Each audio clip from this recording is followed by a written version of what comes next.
એમાં ખાસ કરી રાજકોટ મહાનગરપાલિકાની વાત કરું, અત્યાર સુધીમાં નાના મધ્યમ અને ગરીબ માણસોને પ્રધાનમંત્રી આવાસ યોજના હોય કે અન્ય યોજનાઓ મારફત 37,000 થી પણ વધુ મકાનો બનાવી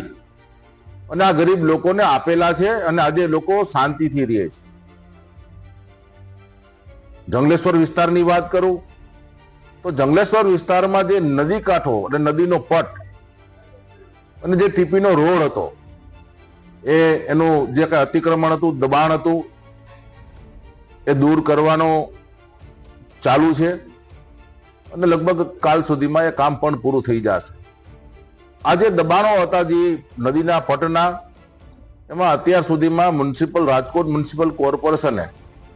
મારી પાસે હમણાં જે એમના તંત્ર પાસેથી માહિતી લીધી એ દરમિયાન અગાઉ 500 જેટલા લોકોને ત્યાં એના આવાસો આપવામાં આવેલા હતા. એના પછી બીજા અન્ય 300 કરતા ઉપર આવાસો આપવામાં આવેલ, એટલે ટોટલ 873 આવાસો પણ એ લોકોને આપવામાં આવેલ હતા.